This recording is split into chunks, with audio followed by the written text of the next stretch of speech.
Ok. ¿Alguna duda, preguntas sobre todo lo que está en el control? Que sería un poco un resumen de todo lo que hemos visto.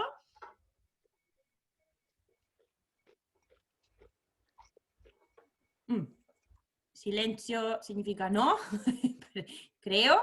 Eh,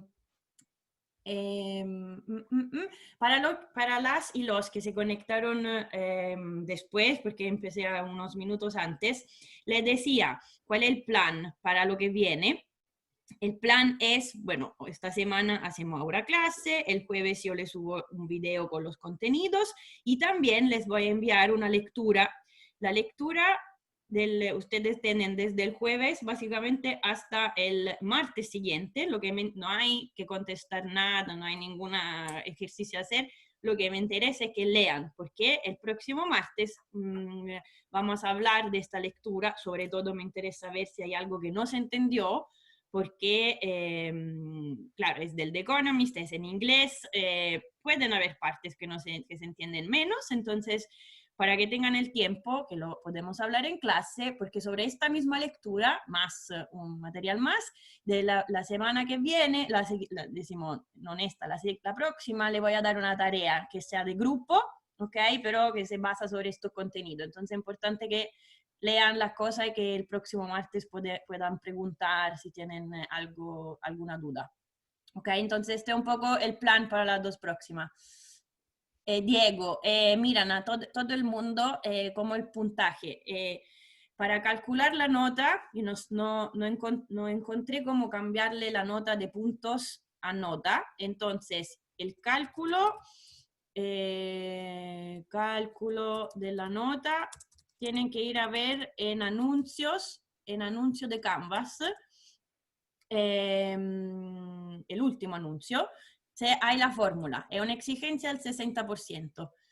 Yo no encontré cómo cambiarse la nota de punto a sobre 7 decimos en Canvas, así que la única cosa que puedo hacer es ponérselo, pero lo voy a hacer para que lo tengan más claro, como comentario en la tarea. No veo otra manera, ¿ok? Así que la nota se la pueden calcular ustedes usando la fórmula, la exigencia del 60%, pero se la voy a poner también en los comentarios. No es una manera muy directa, pero amén. Después, al final del semestre, yo tengo un file Excel, ¿no? Yo al final del semestre, antes de subir las notas, tipo, ¿cómo se llama? La cosa definitiva, yo le mando en mi file, mi archivo, de manera que ustedes revisen todo lo que tienen, entonces no se preocupen que no hay nada que se olvida ni se pierde, ¿ok? Pero esto, ¿ok? No sé si se entendió. Estoy Sí, escribiendo. profe. Súper. Lo dejo escrito aquí en el chat. La única cosa es que, bueno, ustedes lo saben calcular, digo, no es que una fórmula muy compleja, es solo para decir que la exigencia, tenerlo escrito, la exigencia al 60%. Y como decía su compañero, puede ser útil, le voy a poner un post o un post en Canvas, siempre en módulos, con las informaciones del grupo, del resultado, porque tuvieron un promedio bastante alto, 5.5, 56, por eso digo 5.6. Y le pongo promedio, mediana, para que tengan una idea de cómo anduvo, ¿ok? Pero anduvo bien, esto es el resultado. Para los cuales en general anduvo bien, pero hay algunas personas que no le anduvo bien. Como les decía, algunas vía correo, es un poco una prueba. Yo entiendo que es un poco estresante esto de tener poco tiempo, esto de tener la pregunta que no se puede volver por atrás, etc. La razón no es, no es maldad, maldadería pura. Uno, es porque así ojalá cada uno trabajó por su cuenta porque es más difícil interactuar. Bueno, si quieren interactuar igual pueden, pero es un desincentivo. Entonces, esta es la parte de la tela. Dos, otro motivo. Que ustedes aprendan a utilizar, a manejar el estrés del tiempo es importante. O sea, yo les doy un par de ejemplos. Es posible, muy probable, que si ustedes salen de la U van a hacer una entrevista de trabajo. Bueno, algunas tienen test, por ejemplo, a tiempo, en los cuales les dan toda una serie de preguntas, que sea el computer, que sea físico, ojalá volvamos, pero no lo sé.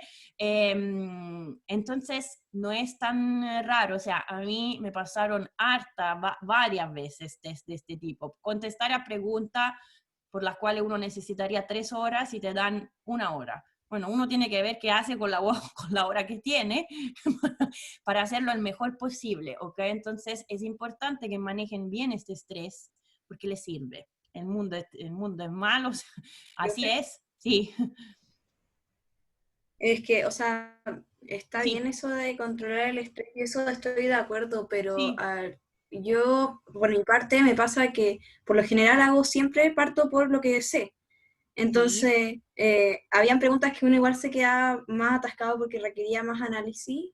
Y si sí. bien, por ejemplo, la última pregunta, que era un poco más fácil, que era la alternativa, no alcancé a hacerla porque tuve que, o sea, requerí más tiempo para el análisis del gráfico. Sí,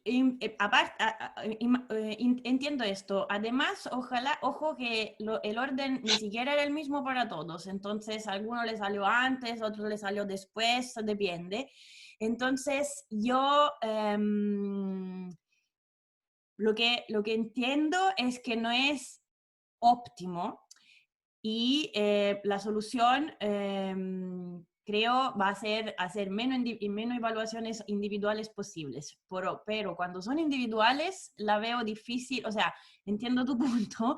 De otro lado, pucha, puede pasar también que tengan esto, no sé, y otro test, otra cosas de screening que tenía que hacer una vez yo para cuando postulé, o sea, no es que quiero hacer que soy egocéntrica, pero quiero decirle que pueden pasar test de este tipo. Ahora que aquí tú te confundiste o no llegaste a terminar este control, mira, creo que tiene un impacto muy bajo. Uno, porque yo les quería proponer justamente para esto un control que sea ya un control recuperativo solo de este tipo, mismo tipo de prueba, para que ustedes lleguen a hacerlo de nuevo listos. Aparte que van a tener harta evaluaciones chicas en este curso, entonces no es que si no lo hiciste perfecto impacta mucho, pero ojalá te sirva para aprender que, bueno, si te pasa la próxima vez algo de este tipo, tienes que mirar el reloj y cuando ves que, por ejemplo, se está acercando, si no te toma, bueno, pasas adelante. No sé si se entiende. O sea, mi punto es, lo sé que es incómodo, pucha, lo siento, pero yo creo que es mejor que ustedes se incomoden ahora que no más allá. En la vida, en otro curso, en la vida, que sé yo, o sea, en la U, en el examen de grado o en la vida, mejor ahora que tiene menos impacto. Y entonces, justamente para decir que le tiene menos impacto, yo les propongo un control recuperativo de este mismo tipo, para que ustedes, si piensan, uno, si no les gusta la nota, dos, si quieren practicar más este tipo de evaluación, lo van a poder hacer. Si no quieren porque no tienen, la nota le está súper bien, perfecto, no lo van a hacer, ¿ok? ¿Se entiende? Entonces, yo entiendo tu punto y era un trade-off que hay que considerar, lo que es mejor para, o sea, esto, creo que es mejor, Profe, sí. ¿y cuándo sería el control recuperativo? Y Miren, sí, cuando esto lo sería de la podemos, misma, sí, sería de la misma materia del control anterior, ¿o ¿perdón? no? No ¿De entiendo, no qué entendí. materia? Ah, Que no entiendo qué entraría en el control recuperativo. en el control recuperativo depende cuando lo vamos a hacer, entonces podría ser como en la mitad de este grupo de clases, decimos, no esta, no la próxima, la semana, de la tercera semana, por ejemplo. O sea, yo aquí estoy abierta. Lo que entraría no es todo lo que ustedes han estudiado, porque no si no, no sería fair, ¿ok? Pero entraría, por ejemplo, la materia de las últimas 2 semanas del curso que estamos haciendo. ¿Se entiende? Como las cosas recientes, para que sea recuperativo en el sentido si no tienen que revisar todo, no. Todo lo que entró hasta ahora no va a entrar en el control recuperativo, porque ya, que si no van a tener que revisar mucho tiempo, ¿se entiende? Entonces, de este punto de vista, yo estoy abierta. Podría ser la próxima la semana, en 2 semanas más. No tengo, depende también un poco de la carga de ustedes, así que vaya a poder, hasta, miren, le voy a poder proponer un doodle. Le propongo un doodle y veamos la mayoría de la gente que necesita el control recuperativo cuando quiere hacerlo. Yo estoy totalmente abierta. ¿Se entiende?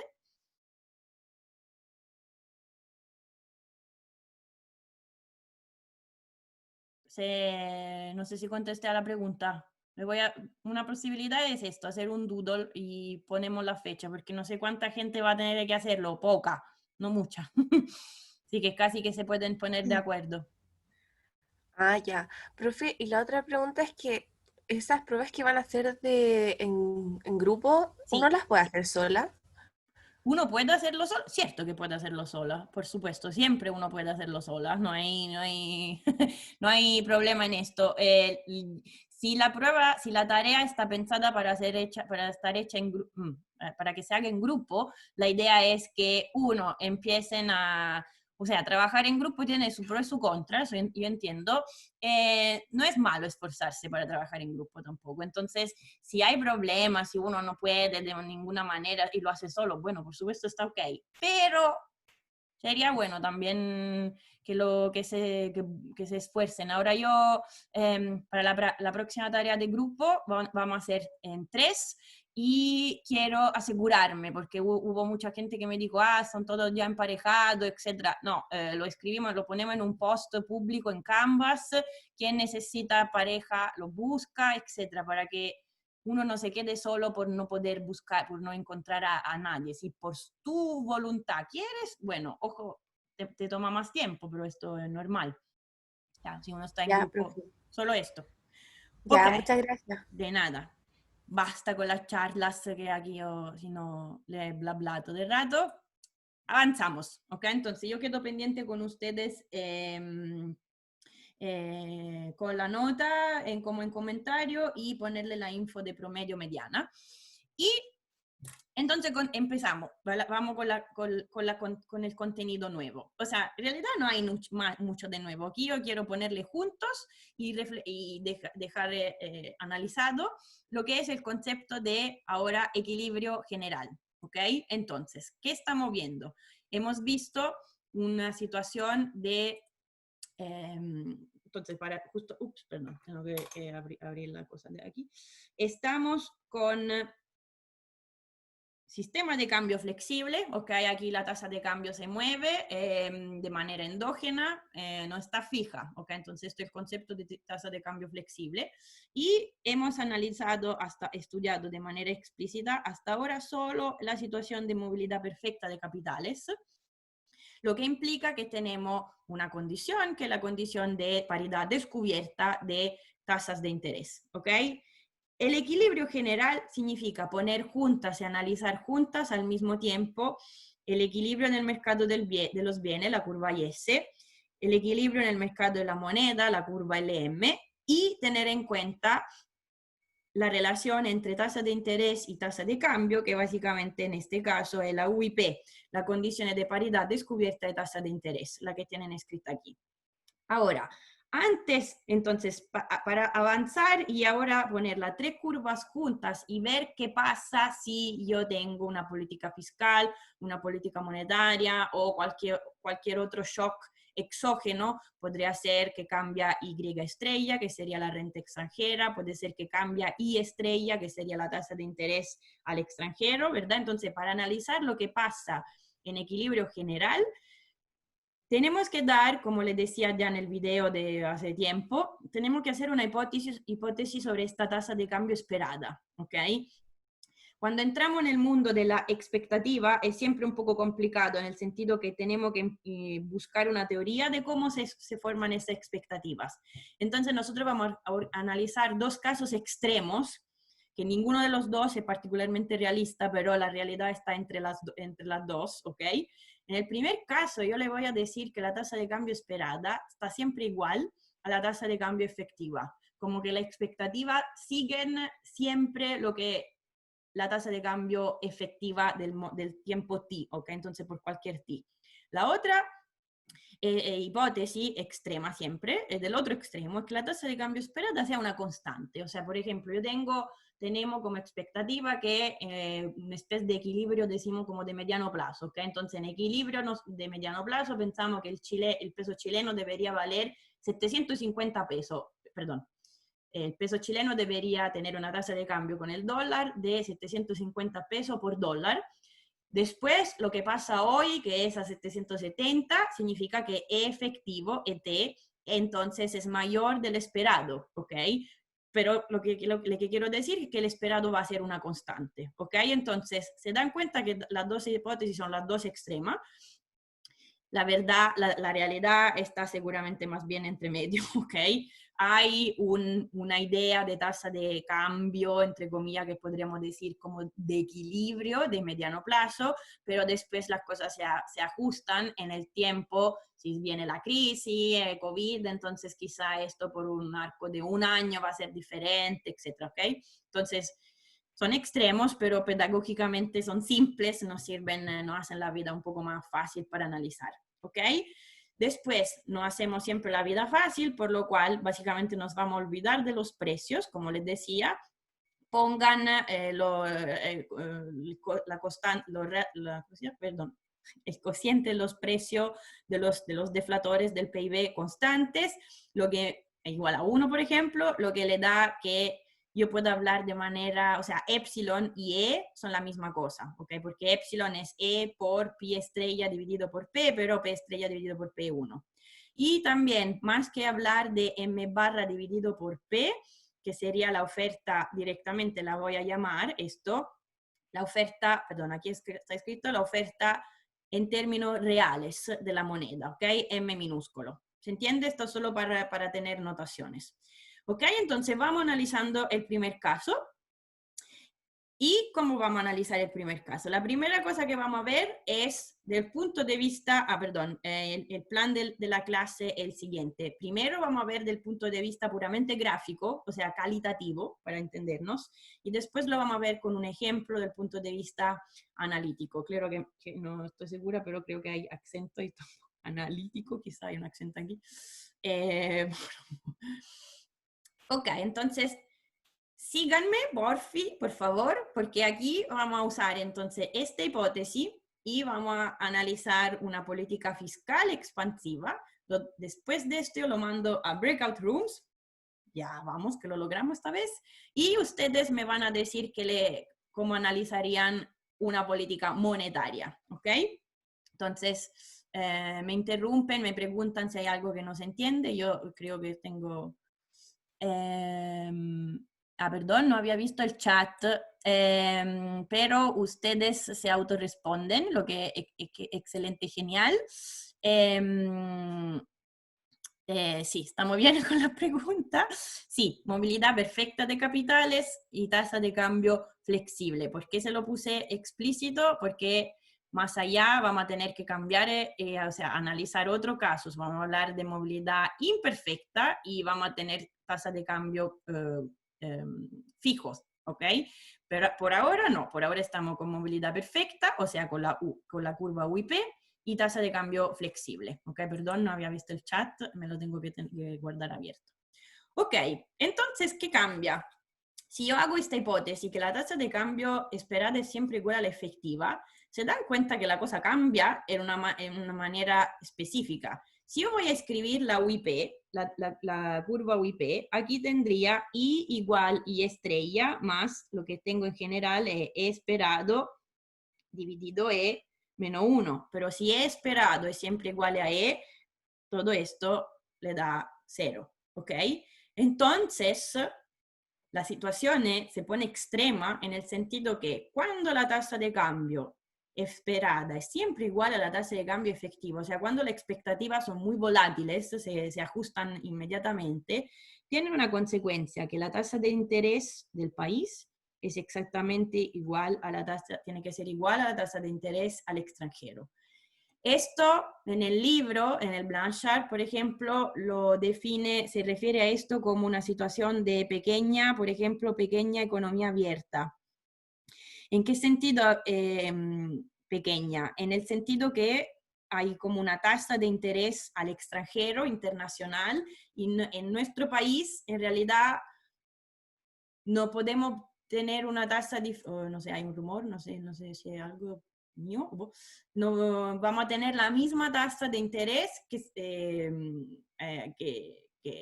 está a nivel mundial. Entonces, por ejemplo, vamos a verlo más allá. Cuando se habla de economías dolarizadas, y esto es muy importante porque uno tiene que estudiar economía, que como les decía, esto viene se aplica muy bien a lo que son economías desarrolladas, maduras, o sea, la teoría, ¿quién la desarrolló? Economistas que estaban en Europa, en Estados Unidos, etcétera. Seguramente no se aplica muy bien, muy directamente a países en vía de desarrollo. Chile es un país entre emergente y de economía desarrollada, entonces se aplica bastante, pero, por ejemplo, no es súper bien, ¿cómo se dice?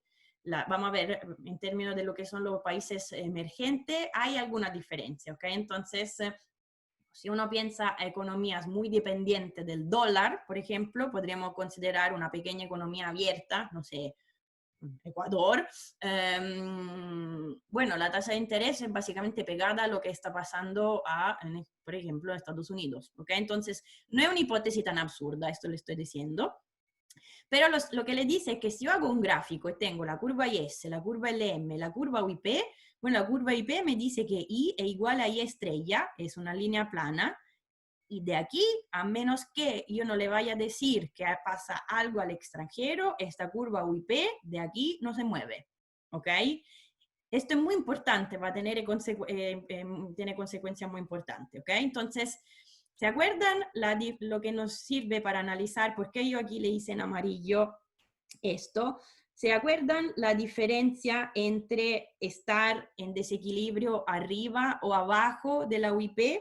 O sea, en términos de flujos de capitales, si yo me encuentro en cualquier punto en el semiplano aquí en amarillo, ¿qué tipo de flujos de capitales voy a observar? Si estoy en desequilibrio, ¿ok? Entonces no estoy arriba de la UIP, sino que estoy con una tasa de interés mayor de la tasa de interés extranjera.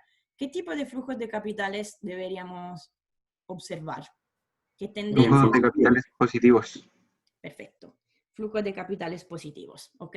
Y al revés, si yo me encuentro aquí abajo. ¿Por qué? Porque tengo una tasa de interés más alta de lo que está el extranjero, considerado que esta parte aquí es cero, entonces es interesante invertir en el mercado financiero local, lo que significa que llegan capitales de inversionistas extranjeros que quieren invertir aquí, ¿ok? Entonces, estamos listos para analizar. Supongamos, entonces esto es un equilibrio para decir que un equilibrio existe, el equilibrio significa que al mismo tiempo se respetan la curva IS, o sea, el equilibrio en el mercado de los bienes, curva IS, equilibrio en el mercado de la moneda y I igual I estrella. Estoy en el punto A. Supongamos una política fiscal expansiva, en particular un aumento del gasto público. Fácil. ¿Hay alguien por allá que me ayude, que me diga qué hago? ¿Qué tipo de cambio va a pasar, de movimiento, qué curva se desplaza, etcétera, etcétera? El primer movimiento... La curva IS es la que tiene el gasto público. Perfecto. Entonces Daniela nos dice que la curva IS se desplaza y se va a desplazar a la derecha porque le está diciendo por cualquier nivel de tasa de interés, por ejemplo, voy a tener mayor producto porque sube una componente de la demanda. ¿Ok? Entonces, este primer movimiento es porque el delta G es positivo. ¿Ok? Entonces, ¿qué situaciones me encuentro si yo le digo que estoy en el punto B?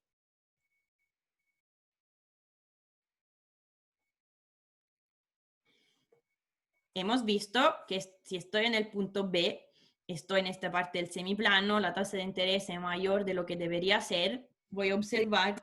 Los capitales positivos. Perfecto. Si entran capitales, ¿qué efecto tiene esto sobre la tasa de cambio? ¿Se aprecia la moneda nacional? Muy bien, se aprecia la moneda nacional. ¿Esto por qué? Para llegar capitales, básicamente, si yo quiero invertir, si yo soy un inversionista, estoy en Estados Unidos, ¿qué hago? Vendo mis dólares, quiero venir aquí a comprar, qué sé yo, una acción, un bono, título de deuda del gobierno de Chile, qué sé yo, lo tengo que pagar en pesos. Entonces, ¿qué se ponen a hacer los inversionistas? Venden moneda extranjera para comprar peso. El peso se aprecia, o sea, E baja. Cuando E baja, ¿qué consecuencias tenemos aquí? Miren dónde entra E o sea, donde entra E o donde entra epsilon, ¿ok? Entonces yo aquí dejé escrito epsilon, pero acuérdense siempre que por la hipótesis simplificadora que hemos hecho, epsilon es igual a E, porque los precios están constantes, fijo igual a 1, ¿ok? Entonces, ¿qué se dan cuenta aquí? O sea, si E baja, ¿qué consecuencia tengo yo en términos de las variables económicas aquí?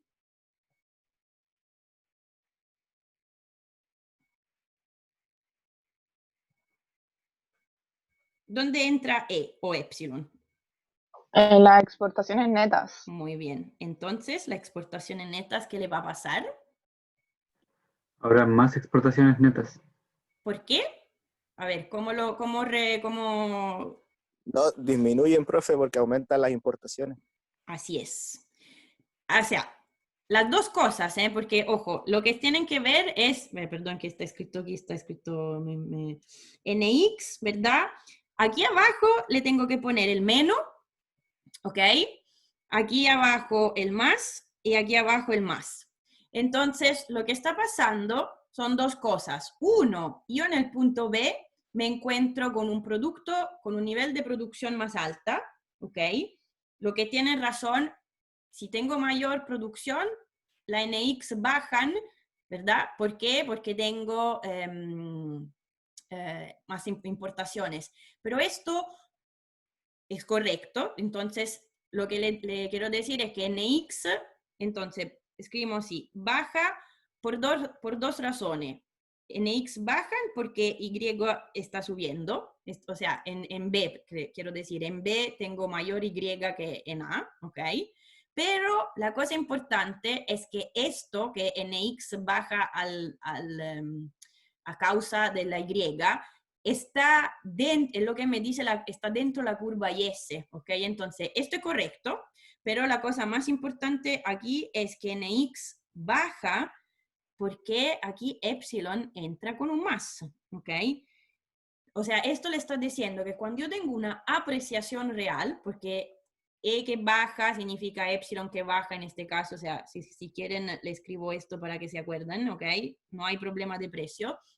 Bueno, las exportaciones netas bajan bajo la condición, o sea, esto más yo lo escribí, significa que le estoy diciendo que vale la condición de Marshall, Lerner, Robinson. ¿Sí? ¿Estamos de acuerdo? Sí.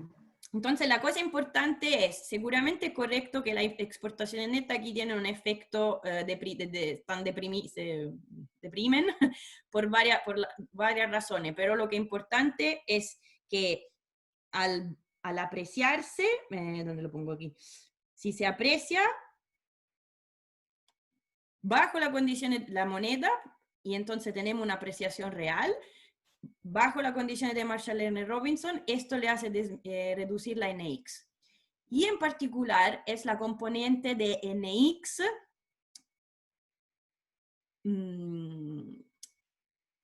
que esto hecho que NX baja porque se está apreciando la moneda, le hace redesplazar la curva IS. ¿Se entiende o no? Aquí la parte importante es entender cuando la IS es una relación negativa, ¿verdad? Entre Y y I, ¿ok? Entre Y que entra aquí, ¿ok? Y entre aquí, aquí y aquí, ¿verdad? Y la tasa de interés que entra aquí, ¿ok? Entonces, todas las otras variables, si cambia cualquier otra de las variables, toda la curva se desplaza, ¿ok? Entonces, si yo le digo que cambia el impuesto o el gasto público o Y estrella o epsilon, la IS se desplaza. Y entonces, ¿a dónde se irá la IS según ustedes? ¿Trataría de volver al equilibrio? Muy bien, donde se desplaza a la izquierda, entonces está otro movimiento, le pongo así, por E que baja, y ¿hasta dónde se va? Hasta volver en A. ¿Ok? Entonces, básicamente mi punto inicial coincide con mi punto final. O sea, ¿cuál es el resultado? Entonces, estoy de acuerdo con ustedes, chicas y chicos, que es una hipótesis extrema extra que UIP no se mueve, pero repito, no es tan irrealista, sobre todo por algunos países. Entonces, ¿cuál es la conclusión? Que yo estoy haciendo una política fiscal y ¿cuál es el efecto final sobre, sobre el producto de equilibrio? Absolutamente ninguno. O sea, aquí ustedes tienen que comprender que es muy importante aquí un problema de dinámica y nosotros no tenemos ninguna teoría de dinámica, por lo cual tenemos una explicación un poco simplista y más allá en el curso lo vamos a poner un poco más formal, pero aquí yo le estoy diciendo, si yo soy el gobierno y hago una política fiscal expansiva, entonces decimos que esto modelo pega bien a una economía, pequeña economía dolarizada tipo Ecuador, ya el gobierno hace una política fiscal. Ok, tenemos un efecto expansivo sobre el producto, pero es transitorio. Todo depende de cuánto rápido se ajusta la tasa de interés, la tasa de cambio, y entonces cuánto rápido se ajusta la tasa de cambio y las exportaciones netas, y como saben ustedes esto toma un poco de tiempo, por lo cual yo aquí no les sé decir cuánto, pero esto es transitorio, entonces vamos a tener un efecto expansivo transitorio hasta llegar a YB y después nos devolvemos y nos devolvemos exactamente nada. Ahora, ¿Profe? ojo, sí. ¿Por qué aumentarían las importaciones? En el punto B, yo, Sí. yo sé de un lado que tengo Y un nivel de producto más alto, ¿ok? Y si tú te acuerdas, perdón, lo voy a escribir aquí, NX, ¿verdad? NX es exportaciones que dependen de la renta extranjera y de Epsilon, menos Epsilon que te multiplica la importación. Y las importaciones dependen de la renta nacional.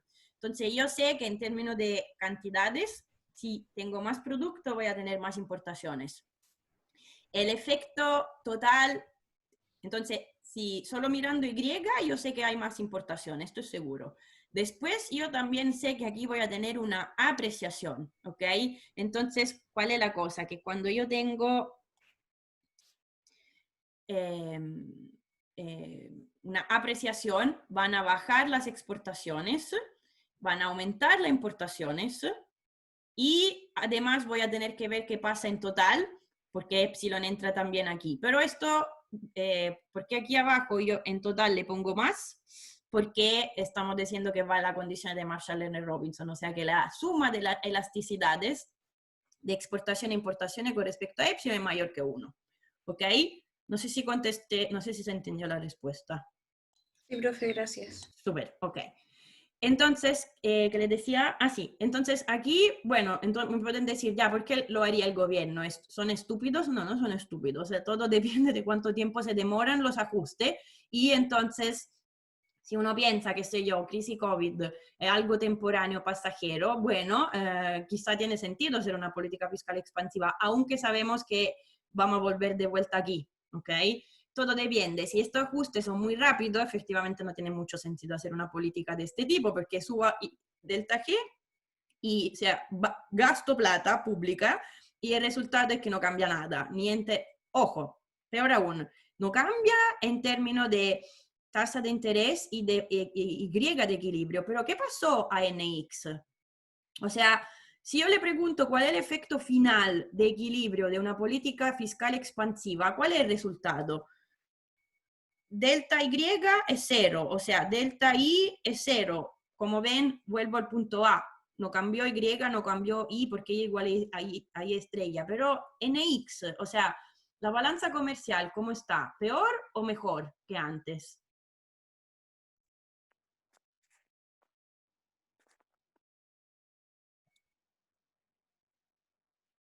¿Qué dicen? Ahí no está en un déficit más alto.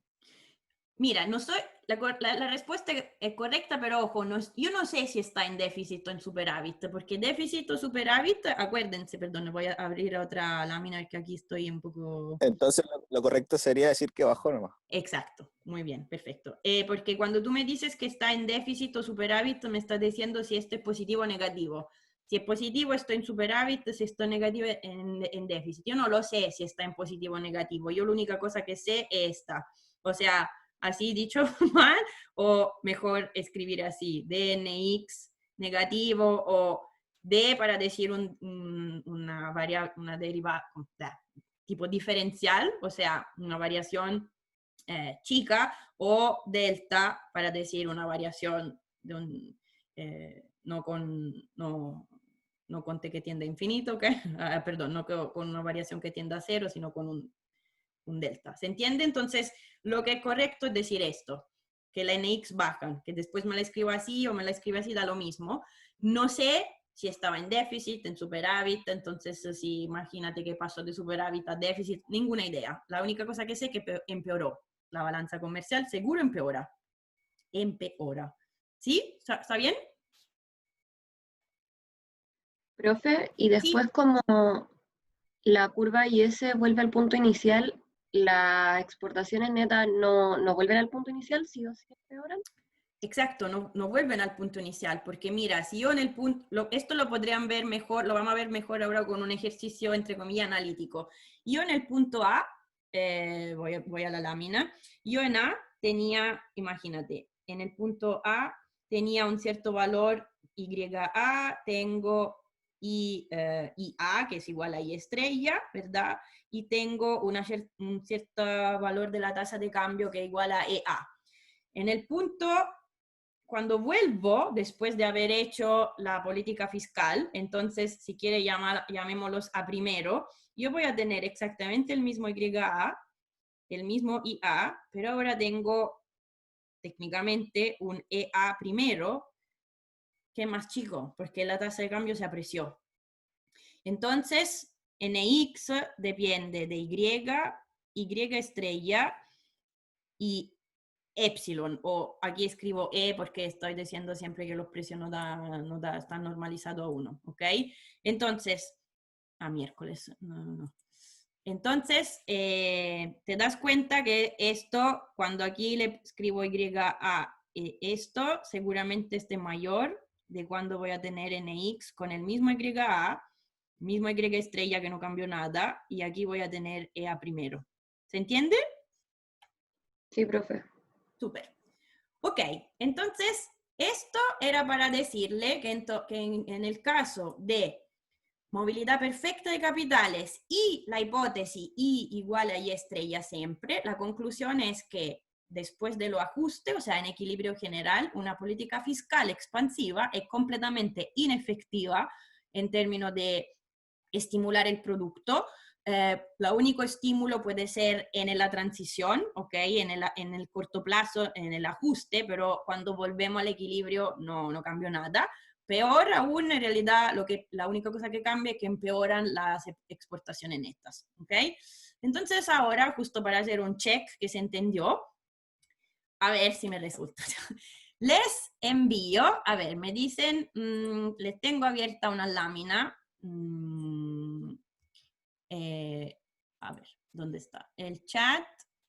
Me dicen si pueden abrir esto link, que deberían ser, el chat es muy grande así, que debería ser una lámina de Google Docs donde pueden intervenir ustedes, ¿ok? Y ahora los divido en grupo y van a ver ustedes de analizar lo que pasa si es una política monetaria la que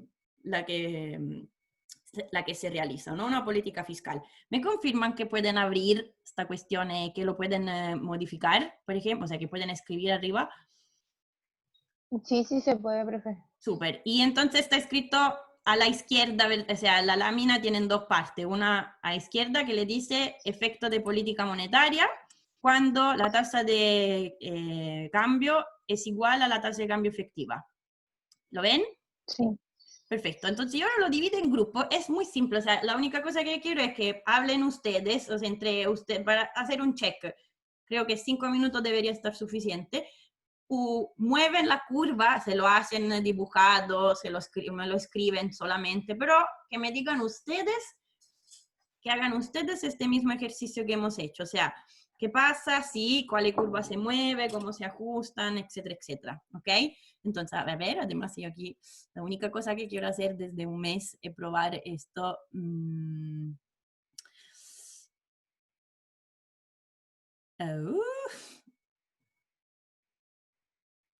¿Dónde está? Breakout rooms, ok. La única cosa que quiero hacer.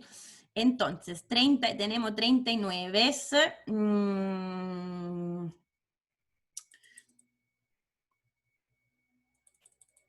Tengo 15 láminas, 3 participantes ok, entonces están conmigo, yo lo divido en 3, en grupitos de 3, automáticamente. Y van a poder modificar las láminas, entonces debería aparecerle, qué sé yo, ustedes están parte del grupo número 1, bueno, usan la lámina número 1, ¿se entiende? Sí, profe. Ya. Sí, profe, sí se entiende.